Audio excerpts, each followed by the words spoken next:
بسم اللہ الرحمن الرحیم۔ السلام علیکم۔ 10 ہجری میں حضور صلی اللہ علیہ وآلہ وسلم حجۃ الوداع کے لیے مکہ معظمہ تشریف لے گئے تو لوگوں نے دیکھا کہ آپ صلی اللہ علیہ وآلہ وسلم نے اپنی اونٹنی پر ایک حسین و جمیل نوجوان کو بٹھا رکھا ہے، جن کے رخ طابہ سے نور کی شعاعیں اس طرح پھوٹ پھوٹ کر نکل رہی ہیں کہ کوئی ان کی طرف نظر بھر کر نہیں دیکھ سکتا تھا۔ حج پر آنے والے مجمع میں بنو خثعم کی ایک نہایت حسین و جمیل خاتون بھی تھیں۔ ان کی نظر حضور صلی اللہ علیہ وآلہ وسلم کے ساتھ بیٹھے ہوئے نوجوان کے چہرے پر پڑی تو وہیں ٹک کر رہ گئی۔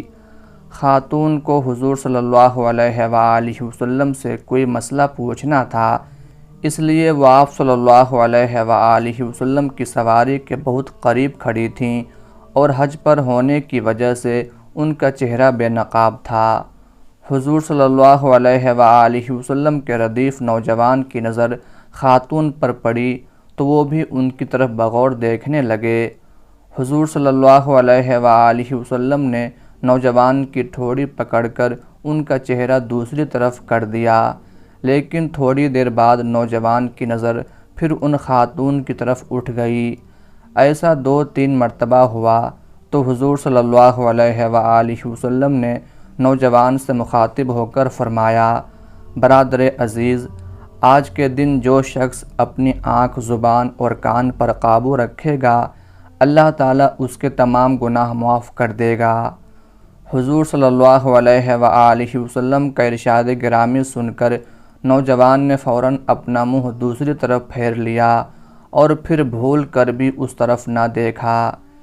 یہ نوجوان رانا، جن کو حجۃ الوداع کے تاریخی موقع پر فخر موجودات نبی رحمت صلی اللہ علیہ وآلہ وسلم کا ردیف بننے کا شرف حاصل ہوا اور جنہوں نے حضور صلی اللہ علیہ وآلہ وسلم کے ارشاد گرامی کے سامنے فوراً سر تسلیم خم کر دیا، حضرت فضل بن عباس رضی اللہ تعالی عنہ تھے۔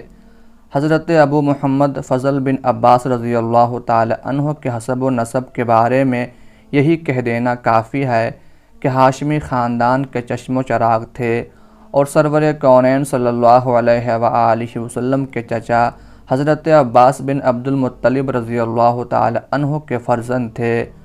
والدہ کا نام ام الفضل لبابہ رضی اللہ تعالی عنہ تھا۔ ان کی جلالت قدر کا اندازہ علامہ ابن اثیر رحمۃ اللہ علیہ کے اس قول سے کیا جا سکتا ہے کہ وہ پہلی خاتون تھیں جو حضرت خدیجۃ الکبریٰ رضی اللہ تعالی عنہ کے بعد سعادت اندوز ایمان ہوئیں۔ ام المومنین حضرت میمونہ بنت حارث رضی اللہ تعالی عنہ حضرت فضل رضی اللہ تعالی عنہ کی خالہ تھیں۔ ان کے والد گرامی حضرت عباس رضی اللہ تعالی عنہ بھی اسلام قبول کر چکے تھے، لیکن انہوں نے بوجوہ کئی سال تک اپنے اسلام کو پوشیدہ رکھا۔ علامہ ابن سعد رحمۃ اللہ علیہ کاتب الواقدی نے حضرت ابو رافع رضی اللہ تعالی عنہ کا یہ بیان نقل کیا ہے کہ میں حضرت عباس رضی اللہ تعالی عنہ کا غلام تھا اور اسلام ہمارے گھر میں داخل ہو چکا تھا۔ حضرت عباس رضی اللہ تعالی عنہ، ان کی اہلیہ ام الفضل رضی اللہ تعالی عنہ اور میں سب مسلمان ہو چکے تھے، مگر حضرت عباس رضی اللہ تعالی عنہ اپنا اسلام چھپائے ہوئے تھے۔ حضرت فضل رضی اللہ تعالی عنہ بھی بعثت نبوی کے اوائل ہی میں شرف اسلام سے بہرہ ہو چکے تھے، لیکن اپنے والد گرامی کی طرح انہوں نے بھی اسلام کا چرچا کرنا مناسب نہ سمجھا۔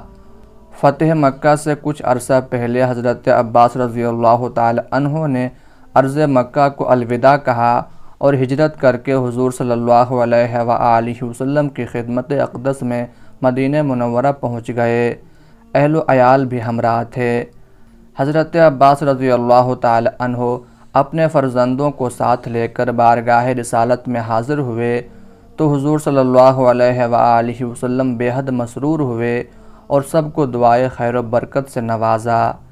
حضرت فضل رضی اللہ تعالی عنہ کو سب سے پہلے فتح مکہ کے موقع پر حضور صلی اللہ علیہ وآلہ وسلم کے ہم رکابی کا شرف حاصل ہوا۔ اس کے بعد وہ بڑے جوش اور جذبے کے ساتھ غزوہ حنین میں شریک ہوئے اور تحیر خیز سرفروشی کا مظاہرہ کیا۔ ابن سعد کا بیان ہے کہ جب دشمن کی بے پناہ تیر اندازی سے مسلمانوں میں انتشار پھیل گیا تو حضرت فضل رضی اللہ تعالی عنہ اس وقت بھی چند دوسرے جاں بازوں کے ساتھ میدان جنگ میں کوہ استقلال بن کر کھڑے تھے اور حضور صلی اللہ علیہ وآلہ وسلم کو تیروں کی زد سے بچانے کے لیے اپنی جان کی بازی لگا رکھی تھی۔ ان سرفروشوں کی ہمت مردانہ ہی کا نتیجہ تھا کہ مسلمان بہت جلد واپس پلٹ پڑے اور مشرکین بنو حوازن کو عبرتناک شکست دی۔ حجۃ الوداع میں حضرت فضل رضی اللہ تعالی عنہ کو یہ عظیم سعادت نصیب ہوئی کہ امام الانبیاء نبی رحمت صلی اللہ علیہ وآلہ وسلم نے انہیں اپنی سواری پر اپنے ساتھ بٹھایا۔ اس طرح وہ ردیف رسول اللہ صلی اللہ علیہ وآلہ وسلم کے قابل فخر لقب سے مشہور ہو گئے۔ اسی موقع پر وہ واقعہ پیش آیا جس کا ذکر اوپر آیا ہے۔ مسند ابی داؤد میں ہے کہ حجۃ الوداع میں رمی جمار کے وقت حضرت فضل رضی اللہ تعالی عنہ حضور صلی اللہ علیہ وآلہ وسلم کی پشت مبارک کے پیچھے کھڑے تھے۔ انہوں نے حضور صلی اللہ علیہ وآلہ وسلم پر چادر تان رکھی تھی تاکہ آپ صلی اللہ علیہ وآلہ وسلم دھوپ سے بچے رہیں۔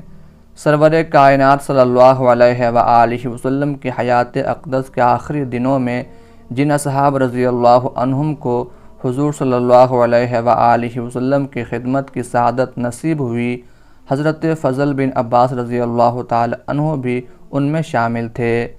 حافظ ابن حجر رحمۃ اللہ علیہ نے الاصابہ میں لکھا ہے کہ حضور صلی اللہ علیہ وآلہ وسلم جس دن آخری خطبہ دینے کے لیے حجرہ مبارک سے باہر تشریف لائے تو حضرت فضل رضی اللہ تعالی عنہ ایک دوسرے صحابی کے ساتھ مل کر آپ صلی اللہ علیہ وآلہ وسلم کو سہارا دے رکھا تھا۔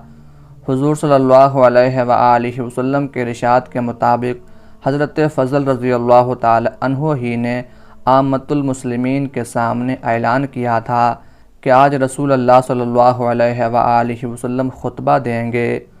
حضور صلی اللہ علیہ وآلہ وسلم کے وصال کے بعد آپ صلی اللہ علیہ وآلہ وسلم کے جن اعزہ کو جسد اطہر کو غسل دینے کی سعادت نصیب ہوئی ان میں سے ایک حضرت فضل رضی اللہ تعالی عنہ تھے۔ حافظ ابن عبد البر رحمۃ اللہ علیہ نے الاستیاب میں بیان کیا ہے کہ حضرت فضل رضی اللہ تعالی عنہ پانی ڈالتے تھے اور حضرت علی رضی اللہ تعالی عنہ غسل دیتے تھے۔ نبی کریم صلی اللہ علیہ وآلہ وسلم کی وفات کے بعد عہد صدیقی میں قیصر روم سے معرکہ آرائیوں کا سلسلہ شروع ہوا تو حضرت فضل رضی اللہ تعالی عنہ شام جانے والے مجاہدین اسلام کے لشکر میں شامل ہو گئے اور رومیوں کے خلاف کئی معرکوں میں داد شجاعت دی۔ حضرت فضل رضی اللہ تعالی عنہ نے جنگ اجنادین 13 ہجری میں مردانہ وار لڑتے ہوئے شہادت پائی۔ اللہ تعالیٰ کی ان پر بے شمار رحمتیں نازل ہوں، آمین یا رب العالمین۔